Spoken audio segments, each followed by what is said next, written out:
Диалектика бүт кыргызча. Кыргызсыңарбы десем, кыргызбыз дешпейт. Кыргызча сүйлөп атпайсыңарбы десем. Кыргыз деген ким дейт. Кыргыз мамлекети кайда дейт. Билбейт. Түшүнүк жок. Биз алар кимсиңер десем, күн уруусунанбыз дейт. Күн уруусунун балдарыбыз дейт. Күндүн жампа уруусунанбыз дешет да. Анан мингендери жалгыз топос булар. Жылкыдан баштап эчкиге чейин урунушпайт, билбейт даже. Себеби булар топостун этин жешкенде, топостун этинде бийик жерде жашаган мал таза экологиялык холестерин жок да. Эрте жашагандар өлгөндөр, эрте өлгөндөр. Эрте кеткендер бу дүйнөдөн 160 жыл жашайт. А так 200, 230, 250 жыл жашайт. Алардын жылдары биздикиндей элеби? Биздикиндей эле. Анан булардын курган жашагандары тегерек таш бозый, таштын калыңдыгы калыңыраак 60-70 сантиметрдей. Себеби кышка суукка туруштук берсин дегендей. Бирок түндүк сплошной жабылып калган. Түндүк жок. Таш менен жабылат. Анан боорлорунан мордон батыштан чыгышты көздөй шамал уруп тургудай кылып туруп, ыңгайлап туруп тешик жасап койгон мор чыгарганга. Ичинде жашашат, бирок жупуну жашашат аябай.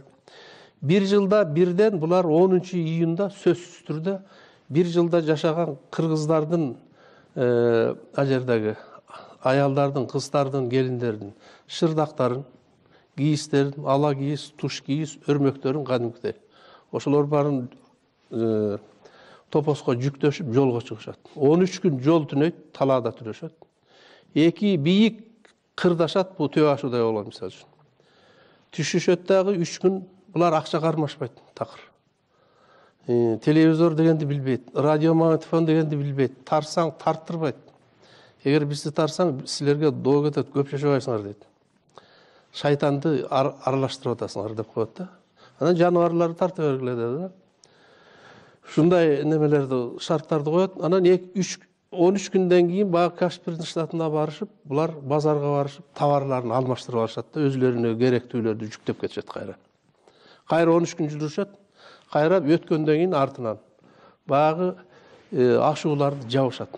Булардын жайчылары аябай күчтүү. Медитацияга аябай күчтүү берилген адамдар. Алардын эң күчтүүлөрү да болуп эсептелинет да. Анан ошолор отура алып туруп, кайра жайдын күнү кадимкидей эле кар жаадырып, издерин жуудуруп түштөт, толтуруп карга. Анан экинчи перевалды ашып түшөт, экинчи перевалды аяка барууга мүмкүн эмес. Алар мына Жолдошбек Султанов былтыр келип интервью берип кетпедиби? Ал базардан жолугуп алып барайын десе болбой коюпту. Башчыңар ким десе көргөзүп бериптир. Анан ал ички душаны, ички жан дүйнөсүн текшерет. Сразу эле билет да. Сен барсаң болот экен дептир. 1 жыл ошол бала барып, тигилер менен жашашып, эмки кайра жылы биз келгенде кайра түшөсүң. Ошого макулсуң дегенге барып келгенде. Ал бала герой деген бала да өзүнчөчү. Алар кеч жайдан баштап, кеч күзгө чейин чөптүн тамырларын казып, ошону сууга жууп туруп, топостун майына кууруп, тоңдуруп, кышы менен ошону жейт. Медициналык көз караш менен караганда ар бир адам 300-250ге чейин жашаганга мүмкүнчүлүк болот. А жерде дагы бир нерсеси. Кагылган темирге сөөктү такап туруп, жамбаш сөөктү. Мандаш токуна отура беришет, йогаларда. Казыкка. Темир казыкка кадимкидей эле. Мандаш токуну алып отуруп сүйлөшөбүз. Куш сыяктуу конуп отуруп. Биз да кулап кетебиз да. Эми көп секреттер булардын айтып отурсачы, аябай көп жашоолор жакыр 5,5 миңдин тегерегинде жашашат. Анан бир гана жери жаккан жок, мага өлгөндө булар адамды жиликтеп кой сойгондой союп туруп, анан жаш балдарга тоонун чокуларын ар кайсы жерге кырларга чыгарып коюп коет ар бир жиликтерди.